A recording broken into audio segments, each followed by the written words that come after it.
Daniel Jones is fascinating to me because I think he becomes the new Sam Darnold in Minnesota when it's all said and done. Agreed. Somebody made this point to me recently.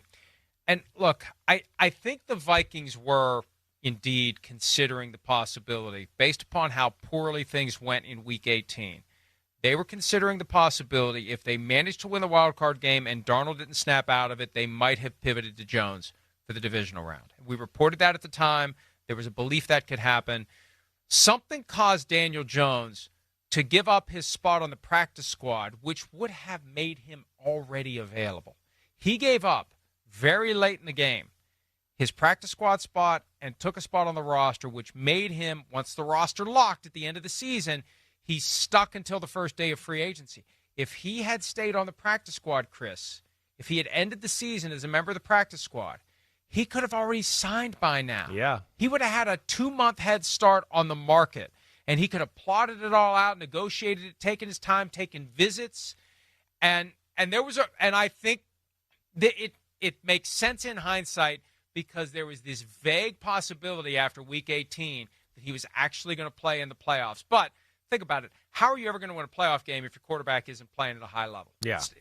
That's right. You're not going to steal a playoff game with a crappy quarterback performance. But the divisional round, if they had gotten there with Darnold not recapturing whatever caused them to carry him off the field or into the locker room after the Packers game, like if that hadn't come back, Jones was in play to play in the divisional round. And the fact that he gave up a 2-month head start on free agency would tell you there was some reason. Right. Some reason why he did it. Definitely. I mean, that was calculated. He knew what he was doing there. He knew what he was doing in giving up that option.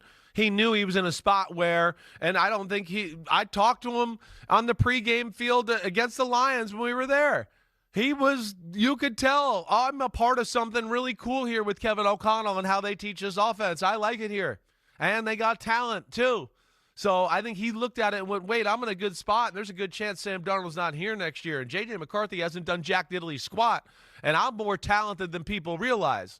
And I think that's the other thing, too, is I think Minnesota, talking to people there that day and other days, I think they've been a little taken aback by how talented Daniel Jones is.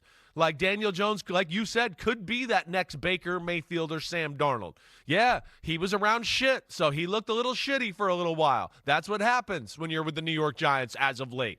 So here he is in a spot where I think he looked at it and said, the hell with the market. I'm in a spot. My next move is all about putting myself in a spot where I could be really good on the football field again, and I think he looks at Minnesota and goes, I got a chance to do that. To emphasize our point, I wasn't clear on the timeline of when he joined the active roster.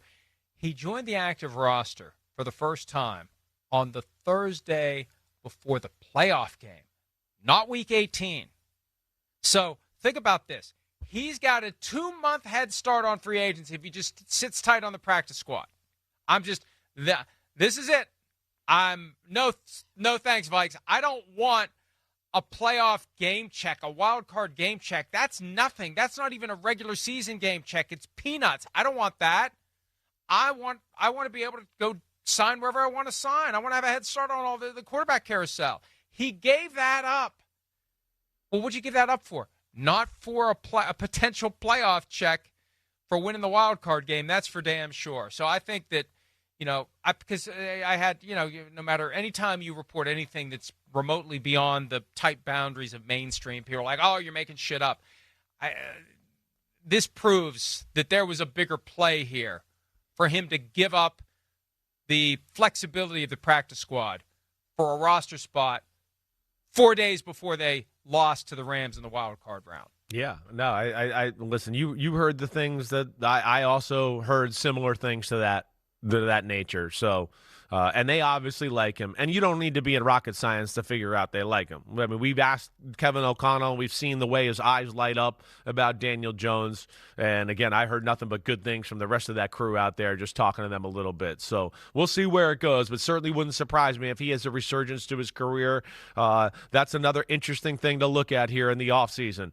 The Vikings, what they do, where they feel about J.J. McCarthy. Do they want to just hand over the key, not Aaron Rodgers, all of that. We got some some crap to talk about, let alone we got two quarterbacks that are going to be hot-button conversations coming out in the draft with Cam Ward and Shedeur Sanders. And, of course, there are two parts of this. Will these open spots and teams, they could fill the holes as well, and we're going to see them this week, and they're going to be injected in this conversation as we go forward. Hi, it's Mike Florio. Thanks for watching PFT on YouTube. Hit subscribe for the latest news and analysis from Pro Football Talk.